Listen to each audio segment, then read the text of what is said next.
You're listening to the Full and Thriving podcast, a place where courageous women come to break free from food obsession, heal their relationship with their body, and strive to live a life that's present, lighthearted, and meaningful.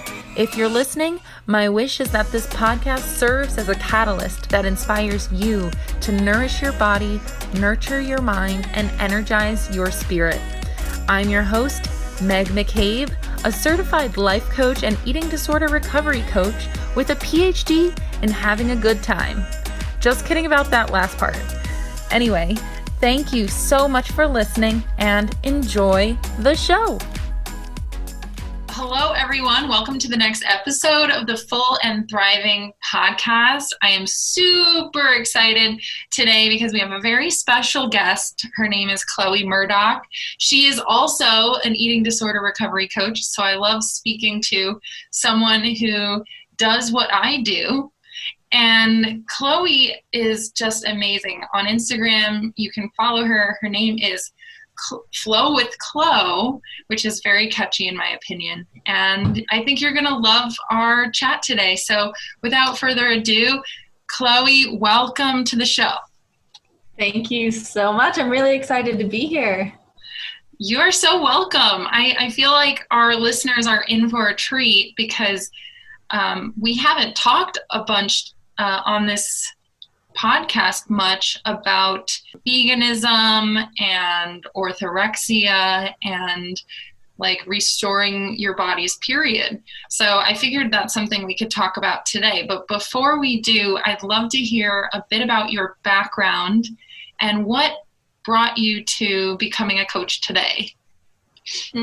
So personal background or professional background? I want to hear the story, like the hero's journey. I want to hear a little bit about, I know you're recovered yourself, so I'm sure the listeners will want to know about that. Well, I definitely have a hero's journey. I tell all of my clients, if I can do it, trust me. I was one of the worst cases I think I've even seen amongst all the people that I work with. And I'm like, if I can do it, you can do it too. My story starts out like many others at the sweet age of 14 when you're starting to go to high school and body is changing and things are changing. And I got into dieting. And that was sort of the first thing that led me down this spiral of 11 years of disordered eating. I dealt with orthorexia, which is this fixation on really healthy eating. So it started out with the diet, the anorexia. I'm going to start restricting myself. And I think very quickly I realized this isn't sustainable and I can't do this. So then I was like, fine, I'll eat, but I'm only going to eat a certain type of food. So I got really fixated on finding the perfect diet. And that took me through so many different things, the keto, vegan, raw vegan, fruitarianism, so many different types of diets I tried. And then I also developed an exercise addiction. So I was very exercise bulimic. That was my way of sort of purging through my calories. And so I sort of dealt back and forth through all of those three things simultaneously as well. And so it was quite the long journey of me just being really uncomfortable in my body and not being able to listen to the signs that it was giving me that I was completely on the wrong course. So did you feel blocked from those signs? I feel like I was definitely living in a numbed out state. Mm-hmm. And I had things so set in my mind of I'm doing something healthy. I think the media really sort of screams out there the importance of dieting and exercise and eating clean foods and all of that. And so me being the perfectionistic I am, I really took everything to the extreme. Exercise is good, so I'm going to exercise for 6 hours a day. Eating vegetables is good, all I'm going to eat is vegetables. And I really took it all to the extreme. And it was hard for me to recognize that that was really damaging my health, because I kept on getting from the media so much sort of reinforcement that what I was doing was right. Mm-hmm. It was this weird complex, and you see this a lot with people suffering with orthorexia, this sort of moral superiority, this I'm better than thou because I take care of my body better, I eat only clean foods, and you heathen over there eating pizza, like how dare you take, or put that into your body. So it was a very like self-aggrandizing sort of feeling of I'm healthier and better than all of you. That is definitely something I've seen, especially since diet culture connects morality and worth and value to what you're eating. So I am not surprised that if you're eating perfectly clean, you might end up feeling like I'm a little better than those people eating pizza over there. Thank you so much for sharing that. Do you feel as though you had a confirmation bias when you were in this moment of your life? Like, were you seeking out that confirmation from the media that you were doing the right thing? Like, do you think your eating disorder kind of reveled in that? 100%. And I remember I used to have this fixation about asking Google about the health nutrition facts of like everything I ate, even foods that I ate like every single day. So I had this weird thing where I would sit down to a meal and say I was eating prunes and quinoa and avocado, and I would have to look up like on Google health benefits of prunes and read all of these articles about every single nutrient that's found in prunes and how it could benefit me. I was so fearful of doing something wrong. Mm-hmm. When you say doing something wrong, can you explain your fear a little bit more to us? Yeah, well, it goes to this whole good food, bad food mentality that's sort of given to us. And I had such a fear of certain foods because they were quote unquote bad. Because Google said it was bad. Because all these articles I found online proves the research of why this food is not beneficial for health. Which is funny because, like you're saying with the confirmation bias, I was like looking on Google for those foods. So you were on Google always looking for the health benefits of food.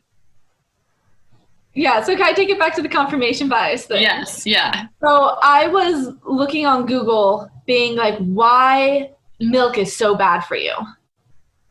And in doing so, what does Google pop up? Every single article or research paper that shows why milk is so bad for you. I would never look up why milk is so good for you. So everything that I was looking at was just trying to confirm this belief I had that certain foods were bad and certain foods were good. Wow. I didn't suffer from orthorexia, so this is very interesting to me to hear that you were seeking out reinforcement of your kind of food labels of good and bad foods, which is, definitely something that if you're in an eating disorder, if you find an inch, you'll take a mile and be like, wow, milk is bad for me for all these reasons. I really have to stay away from milk now. And what's interesting is that, and I know you know, and hopefully your listeners know too, just the power of our thoughts. Mm-hmm. Like if we go to something thinking this is going to make me feel sick, this is going to make me feel bloated, this is bad, like we're bringing to the table so much anxiety, so much stress, which puts us in that sympathetic nervous system response, which is that fight or flight. That's when all your energy is diverted away from the digestive system and into your limbs so you can go run from the saber-toothed tiger who's chasing after you. Mm-hmm. So digestive system completely shuts off at that point. Yeah. So then you eat that food that you have a lot of anxiety and fear about, and you physically do feel sick about or after you eat it because your digestive system's turned off because of the stress that you brought to the table. I see that in my clients a lot. And one thing I try to help them with is focusing on their reaction to that discomfort.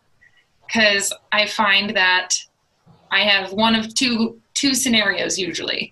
I eat something, my digestive system's shut off because of the anxiety, and I feel uncomfortable now, so I panic. That's option number one, Or option number two is managing the thoughts around that discomfort and knowing, okay, this is rooted in anxiety. This is a temporary discomfort. What can I do to comfort myself and soothe my body and make this experience easier?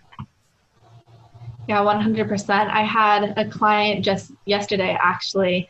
We've been working on a lot of her fear foods, and one of her fear foods was cheesecake. And she's so anxious about eating this cheesecake for so many years. But we set up a challenge. Okay, this is what we're going to do. You're going to eat it with your mom. We're going to go to this bakery. You're going to, we set up all these things. She came back to me and she's writing in, I created Google Doc with all of my clients. So she's writing in the Google Doc. She's like, I had the cheesecake. Like, I'm so excited, but I'm so nervous, but I'm so excited. And she wrote also, like, I'm really worried though that like all this dairy is going to really mess up my digestive system. And I was like, whoa, hold on. Don't put that on the cheesecake. We go to these foods expecting that it's going to make us feel a certain way because we've read something about it saying that it will make us feel that way. She's read her whole life how dairy is going to make her feel bloated, is going to clog up her digestive system. So then she's eating the cheesecake with this idea of this is what's going to happen because I'm having dairy. Mm-hmm. And I was like, whoa. Are you feeling okay right now? She's like, yeah, I feel fine, but I might feel really bad. I'm like, or you might not. Or maybe your body actually doesn't react negatively to dairy. Maybe this is a story you've been telling yourself that you will feel sick every time you eat this food. Mm-hmm. A lot of the times they come to me and they're like, oh, wait a minute. I thought I had a gluten intolerance. I thought I had, a dairy intolerance, but I don't, because now I'm eating these foods. And the reaction my body gives to me is not that this is a bad food for me. Yeah. It was my mind that kept on telling me this is a bad food for me. But in fact, she's like, ever since I've been adding in all these foods, like my digestive system feels better. I'm getting out of energy debt. I feel more energy. I'm feeling stronger. Her hormones are coming back on. Like all these things are happening. And so it's like, really, is the dairy bad? Mm-hmm. Because all of a sudden, you're on your way to getting your period back again. Yeah. So I don't see how we can call that bad if it's bringing you back into balance. Mm-hmm. It really does show how powerful your thoughts are. And while you were talking, I thought of the quote, where your thoughts go, your energy flows. And it's kind of the same thing with your body. Like if you set that expectation that your body's going to feel bloated and uncomfortable, you almost are manifesting that experience. And I love that you're teaching your clients to be open to the alternative, which is this might not be the case for you. Dairy might actually help your body. It might improve your ability to get your period back. You might be able to process dairy perfectly fine. And it might not be your experience to be bloated and uncomfortable. And I think one thing too that's important to understand is the effect of energy debt on the digestive system. Because in the beginning, while I start working with my clients, they're heavily stuck in that energy debt. They've been underfueling or over-exercising and their body severely taxed. A lot of them experience digestive distress. A lot of them. And that's a very common side effect of malnutrition and of the energy debt. And so they can try and pinpoint certain foods. This is what makes me sick. This is what makes me sick, and all of that, without understanding that it's like everything's going to make your digestive system whack right now. Like you're in energy debt. The digestive system cannot work properly because it doesn't have enough energy to do so. So in that beginning part, we just have to jump in with blind faith. We just have to say, you know what, I'm going to eat all this food. Yes, I'm going to feel bloated. I'm going to feel maybe a little crappy. Maybe I'll feel a little constipated for the beginning until my digestive system turns back on, and then I won't react to these foods. Yeah. So the answer isn't the restriction in, taking out all the meat and the dairy and the eggs and all these things that you claim that you're reacting to. The solution is to get your digestive system to a healthy place because you're in energy balance, so that you're not reacting to all these foods. Yeah.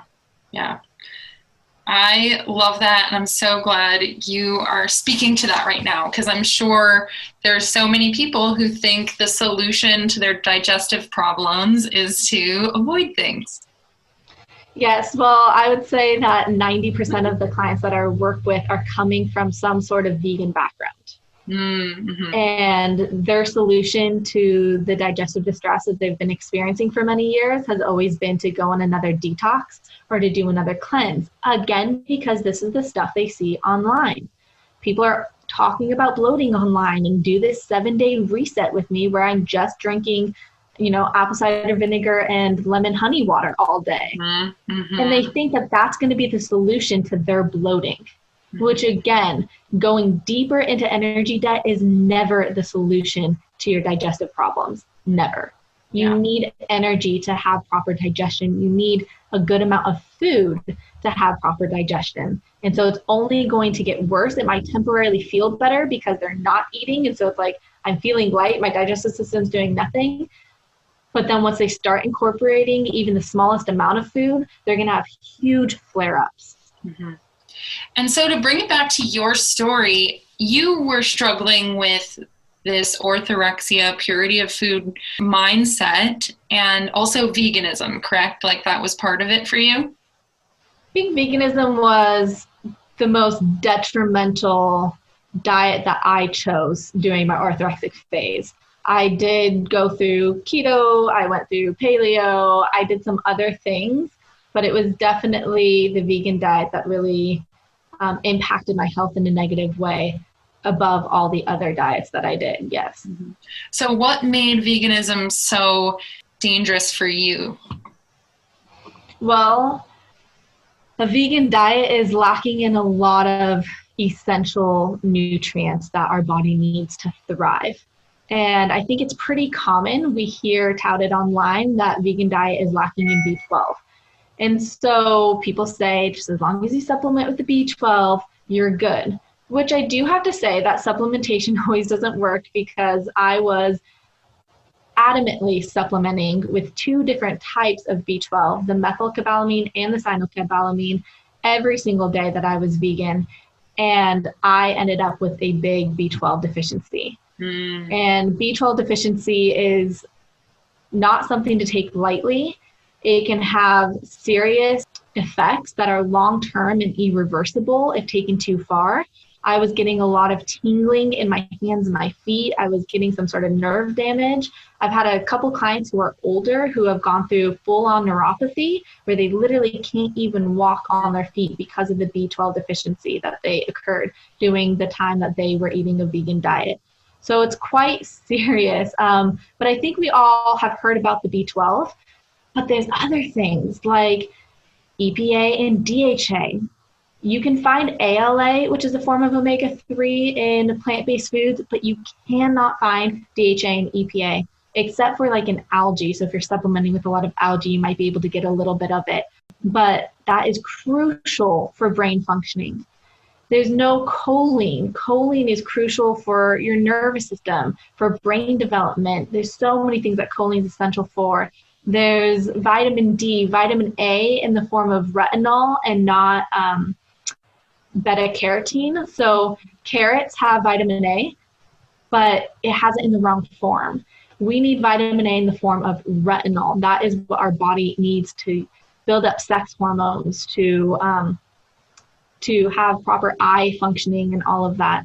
So there's a lot of just nutrient deficiencies in the vegan diet that even if you were going to go and spend $1,000 a month on supplementing, you still aren't going to be adequately getting all the nutrients that you need. Mm-hmm.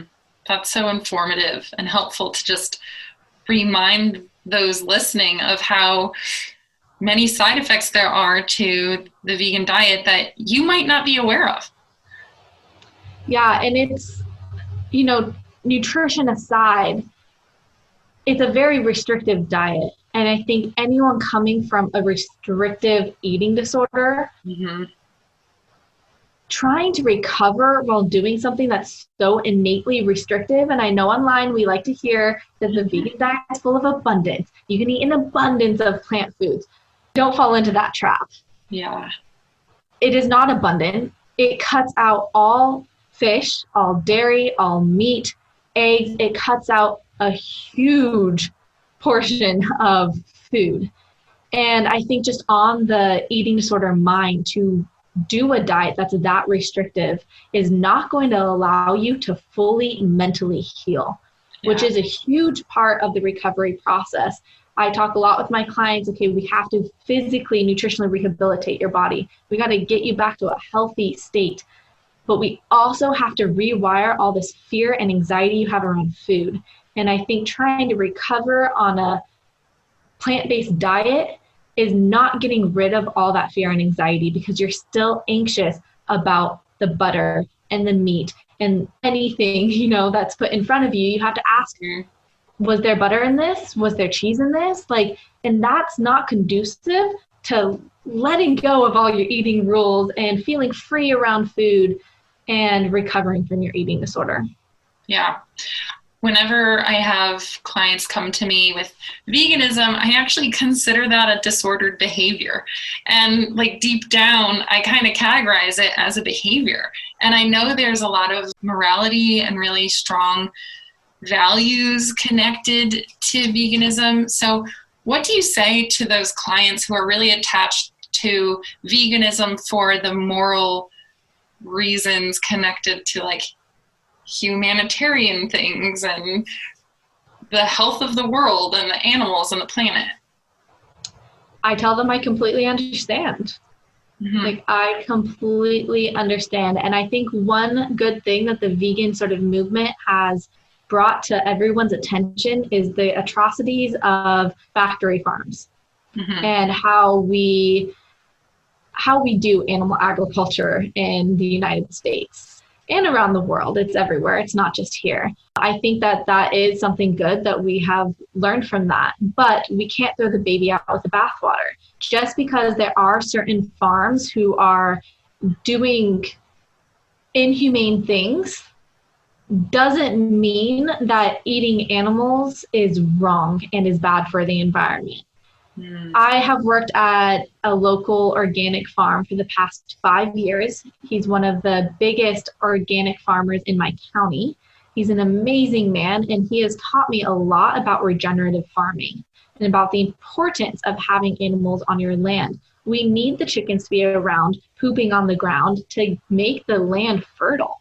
And that's an essential part of his farming. And he couldn't do it without the cows and without the goats and without the chickens and the pigs and all of that, that's creating this balanced ecosystem. I'm looking out right here. I have about 15 chickens in my yard, and I get fresh eggs every single day for my chickens. My chickens are healthy. They run around. They're eating grass and our kale and our tomatoes and everything all day. They're really healthy, and it's a beautiful sort of symbiotic relationship that we have. We take care of them. They take care of us by giving us our eggs.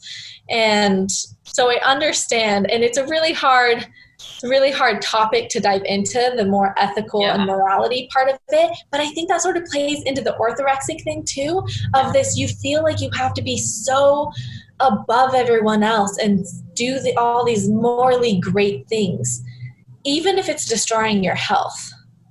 And that's the fault in orthorexia, where you put this ideal above how you feel. Wow. That's a powerful concept to wrap your head around. Do you feel like you had a moment where you reconciled with that? With eating animal products again? With the morality and feeling like you're putting your values and your morality above how you feel. Yeah, well, for me, at the end of my sort of eating disorder journey, I really started suffering from ill health. I was in this horrible, horrible loop of restricting and binging. Every single night I would just be, and it wasn't an emotional thing. It was this like, I need food type of thing. So I would binge on whole jars of almond butter and whole bars of chocolate and whole loaves of bread. And it was coming from this just innate feeling of like, I need food. But I would eat all this food and I still would feel so uncomfortably full, yet so absolutely famished. And like my body was just it was going to wither away and die if I just didn't get in more food, more nutrition. I started dealing with a lot of eye problems. I was getting a lot of blurry vision. I was experiencing hair loss again, which is really scary for me. That happened back in my anorexic days. But here I was and claiming that I was eating the healthiest diet in the world, and my hair was falling out. And no matter how much I ate, I couldn't get my period back. So there were some points in my sort of vegan journey where I was eating upwards of 4,000 calories a day, like a lot of food. Mm-hmm. And yet my hormones just were not coming back. And I hit my 25th birthday and I feel like I just got slapped in the face. Mm-hmm. And I got this like feeling of like, oh my gosh, like I'm not going to be able to have children and I am not healthy, despite what my brain and what the orthorexia is telling me of I am so healthy because I'm eating 100% whole foods, plant-based, no oil, no salt. Like I felt like I was doing everything right. And yet my body was just screaming at me at like, you are not doing anything right. There's so many things that are going wrong here. So I think I definitely, in regards to your question, I definitely hit that point when I finally hit that low point in my health and realized this isn't good for me and I need to make a change. That sounds like pretty reasonable. I feel like when you wake up on your 25th birthday, something shifts. I remember waking up on my 25th birthday and being like, oh, hello, like you are no longer, you can't get away with this stuff anymore. You really can't. I couldn't get away with it. I also had a DEXA scan, so I got my bones checked out, and I have super low bone density. They diagnosed me with osteopenia, and this was all super hard for me to hear. Someone who has dedicated her life to be on this like quest of finding perfect health and realizing that my version of health was so wrong, because now I eat chocolate croissants, I eat lamb chops, I eat bacon, I eat eggs, I eat all these things, and I eat sugar, and I have birthday cake and pie and all that type of stuff, and I am so ridiculously healthy. I love that. That is such a victory.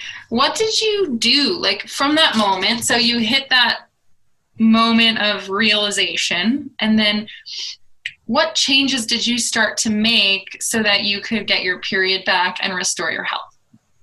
Well, the first thing I did was I went to my chicken coop and I got 4 eggs, and I made a 4-egg omelet, and I had toast and I buttered that toast back and forth, and I literally still, like, I can get emotional over this meal. It's ridiculous, but I felt this rush of just like healing and health come over me. The second I bit into that omelet, it was like my brain turned back on. It wasn't but like 3 days later that I finally, for the first time in 11 years, started seeing cervical mucus in my underwear.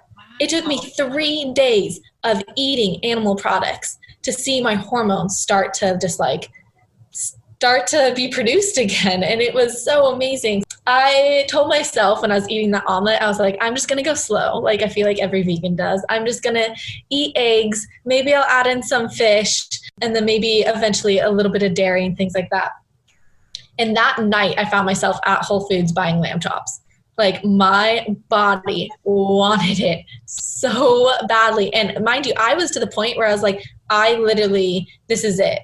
Either I'm going to completely destroy my health, or I'm going to face my fears. I'm going to realize that what I've been doing has been so detrimental, and I'm going to literally burn and erase everything I've ever learned about nutrition, and I'm going to listen to my body, and I'm going to feed it the foods that I grew up eating. So I started incorporating a lot of good animal products, bone marrow, sardines, and steak, and ribeye, and bacon, and eggs, and all these things.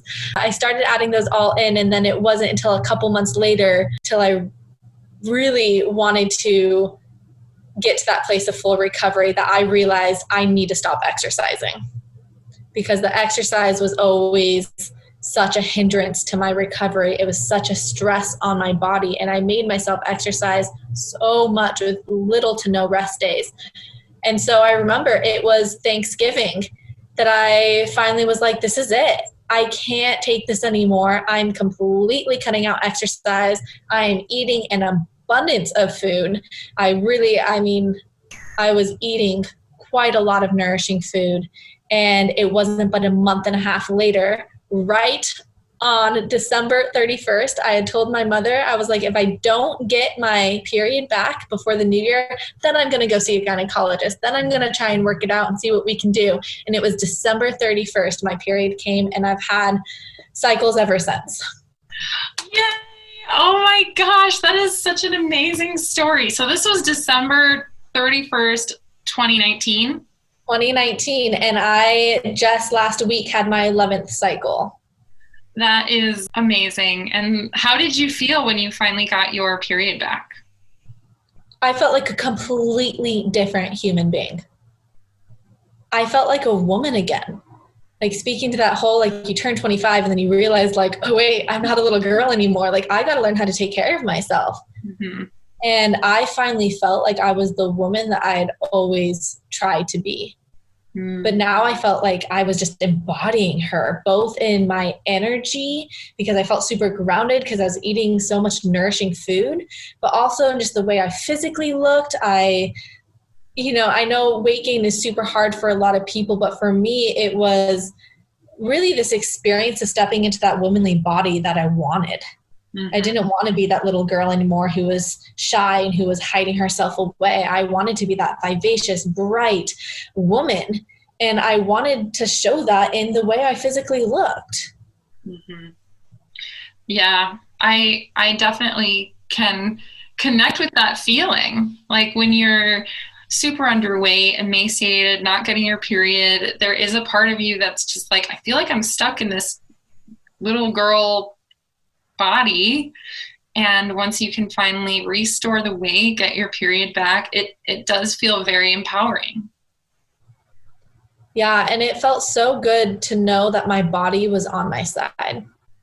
And I had fought against the whole recovery sort of protocol that I had heard so many people go through. I was like, there's no way if I gain weight or eat more food and add in pizza and add in hamburgers and stop exercising, like, there's no way I'm going to be healthier. Mm-hmm. Mm-hmm. But boy, was I wrong. Because like I said, it's night and day difference, my health. I no longer have weird attitudes towards food. I no longer binge eat at night. I no longer feel the need to excessively exercise. I'm just genuinely healthy now. Yeah. So do you feel like you went through a mental transformation as well? Because I think we can tell ourselves we're physically healthy as much as we want, especially when we're eating a plant-based diet, but our mental health might not be there. So do you feel like that's also what encouraged you to keep going with these changes that you made? I look back at videos that I made for my YouTube channel a couple years back, and I'm astonished at how I was unable to form a sentence, at how much I stuttered, at how unclear my thought processes were. Like, very astonishing how awful my brain health was a couple years ago compared to now. And I will be fully honest and transparent, I still struggle a lot with my brain. It is night and day difference from when I was vegan and from when I was still stuck in quasi-recovery for so many years. But my brain has still been an issue of concern for me. Even though it's improved so much, I think that there is some damage that I've done that I don't know if I'll ever heal from.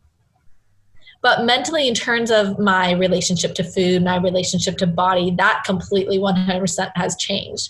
It's weird. I look at who I was a couple years ago, and it's almost like I'm looking at a sister.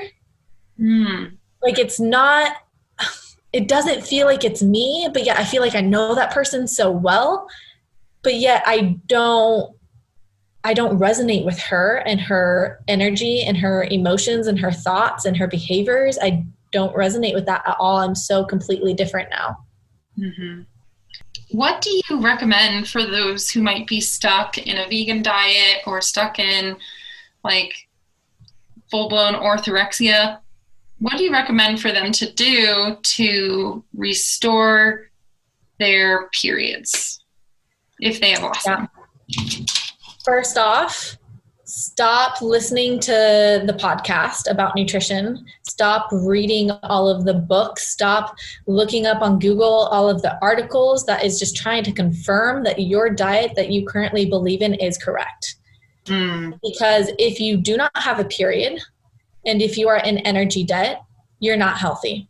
No matter how much research out there is showing that your diet is the healthiest thing out there and it will make you live till 150 years old, I don't care. If you're not experiencing health, then it's not right for you. So I think that that is the first step, is to really work on erasing all of this knowledge that you've accumulated on health and nutrition, and to put that aside or completely burn it and start from fresh. And I think the best thing that you can do is allowing yourself all and any foods. Amen to that. I love that. It was, or I should say, it is one of the best things that you can do both mentally and physically, because energy debt will be way more detrimental and damaging to your health than sugar from that donut you ate. 100%. Energy debt is designed to really deplete and slow down your body. Thyroid function, metabolism will be down, digestive system, your hormones, everything's going to be severely taxed and affected by not getting not only enough calories, but enough of the right food. And so this is where I see a lot of people go wrong, is that they try and just up their calories on their restrictive diet that they're on, thinking that, oh, this is merely a calorie thing, but it's not. It is a nutritional thing as well. And if you're cutting out huge food groups, whether that be carbs or whether that be fat or protein, if you're cutting that out, you're not going to be able to fully nutritionally rehabilitate your body, because you need all of those things. So my biggest advice to them is to not fear any food. I think that is perfect advice, because that is a lot about what we do as coaches, you know, helping people push through foods, challenging them to eat any food that their heart desires. I completely agree. And one thing I want to mention is that I've noticed in your story and in the advice you give is that there is like a profound shift from relying on external factors like health information on the internet and what people are telling you is right or wrong, and shifting that attention inwards towards your body and trusting your body's experience over everything the world is telling you. Can you kind of speak to that wisdom that you found in your recovery? Well, listen, we are all very unique individuals, and while there are some similar things in the fact that we all have a heart, we all have a brain, we all have a liver, we're very different. And it depends on our genetics, on our ethnical background, our cultural background. It depends on where we live. Like, there's so many things that play into health that we can't just give a one diet fits all approach. Because even look at just from a 3-year-old's diet, their dietary needs, to a 69-year-old's needs, radically different. So we can't go and say that there's one perfect diet, because the 3-year-old's going to need something completely different than the 69-year-old. So listening to all this stuff out there is never going to lead you to what your body needs, because that researcher far away in a lab has never met you, has never analyzed your body. And food is more than just like how nutrition works in the body. And I think you must know this, how important it is to just, I don't know, let me put it this way. There's something really profoundly healing about stepping into your mother's house and eating that egg frittata that she used to always make for you when you were 5 years old. Nutritional science can't really explain why that egg frittata to you is extremely healing, but when you eat it, that reminds you of your mother's love, which is a healing energy. That puts you back in your childhood, which brings back good memory. It's like, we can't explain all of that in fat grams, calories, and macronutrients. Mm-hmm. That is a beautiful piece of wisdom you have to share. There is something healing and spiritual about the experience of food. And I see that all the time with clients of mine. And we'll try to challenge them not just to eat certain foods, but to have certain food experiences that they've denied themselves for years, like that egg frittata. I've had clients who I've challenged them to get a coffee and pastry with their best friend. And there's something energizing about going to the coffee shop and connecting with that friend and letting go of your fears in that moment so you can build a bond with them and enjoy an experience that's unrelated to, health and your eating disorder. And that's what's so healthy right there. It is the experience of going out and bonding with other people. I studied public health in university, and one of the things that we studied heavily was the social determinants of health. Social determinants of health are all these other factors that play into the health and well-being of an individual. It has to do with air quality, with the amount of autonomy they feel at work, with the close relationships they have. It has to do with their access to healthcare. It has to do with so many other things besides the food that they're eating. That's a very small part of health. And with orthorexia, or with eating disorders in general, I think we're really fixating on this tiny little piece here. And in doing so, though, unfortunately, we socially isolate. We don't go to events and parties and things like that. We don't participate in this thing called communing with people over the table. We take ourselves outside of that. And one of the social determinants of health, one of the biggest social determinants of health, is the community that you have around you. And if you are doing something that isolates you and takes you out of this community, you're going to have severe implications to your health. And that's something that you don't hear or read about in the nutritional books. I completely hear you on that. I think food is meant to enhance our lives, and it's meant to not just fuel our bodies, but connect us with people and our community and connect us to our culture and other people's cultures. I think it's just a really beautiful experience that we can't forget those elements of food. Mm-hmm. Wow. Well, Chloe, you are just a wealth of information, and your story is just so vibrant and bright. And do you want to know what's amazing? While you were talking about restoring your period, I got this sense that you have incredible mothering energy, and that is the vibe you put off. You have this really beautiful mothering energy that seems to be a part of who you are. I'm so glad that you were able to restore your health and connect with that side of you, because that would be a loss if you didn't have that.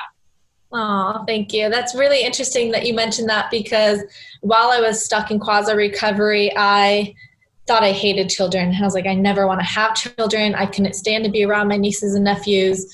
But then I went through the healing process and I got my period back, and I all of a sudden felt this huge energy of motherness and nurturing. And I think that really comes from just filling up my cup, getting myself to a really healthy place that I now have enough to give to others.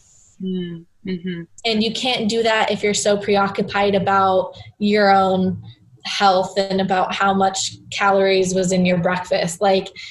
You're really taking away from the things that you could have and that you could be giving to others when you're so fixated on this one point of your life. So that makes my heart sort of just be happy hearing that, because I think that was a huge part of my journey, was learning how to nourish myself and stepping into that womanly energy and that motherly energy I feel like I've always had.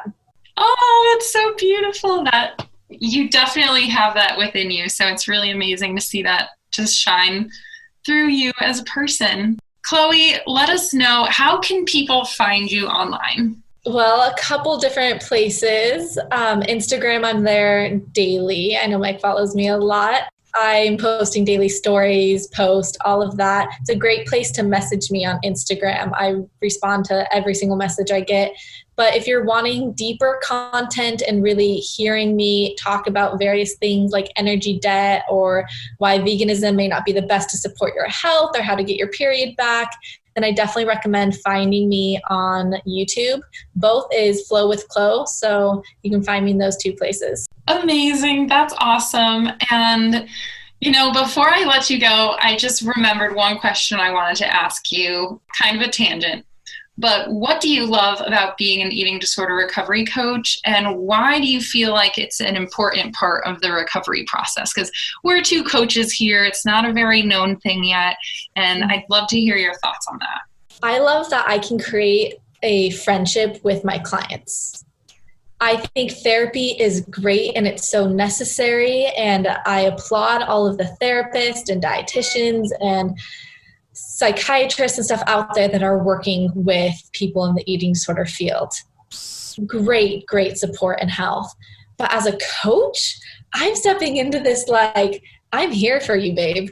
And we're really gonna really work through this together. And I love how I'm constantly texting them and messaging them and sending them cool podcasts. And I feel like I develop a great friendship with these girls. And then the best part for me is seeing them completely evolve and change. And it's carefree, super happy, person. It's crazy how I can see it. There's always sort of a turning point with a lot of my clients, and they'll get on the Zoom call, and even through Zoom, I'll look at them and immediately I'm like, what changed?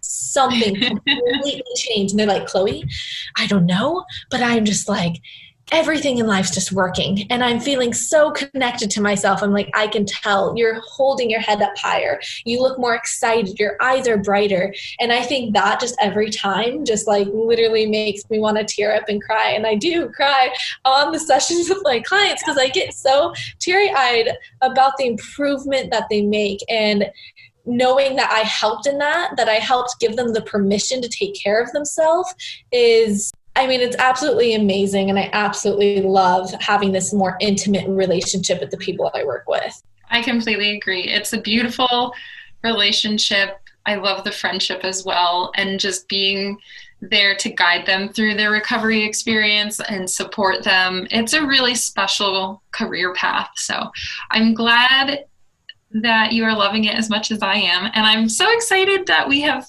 connected today. And I hope we just continue to, build together as coaches. 100%. And I just launched my Feed Your Flow podcast. And I definitely can't wait to have you on it so that your listeners can hear more your thoughts, your experience, and the great things that I know you have to say as well. Awesome. Well, thank you, Chloe. Have an amazing day, and I will talk to you soon. All right, bye.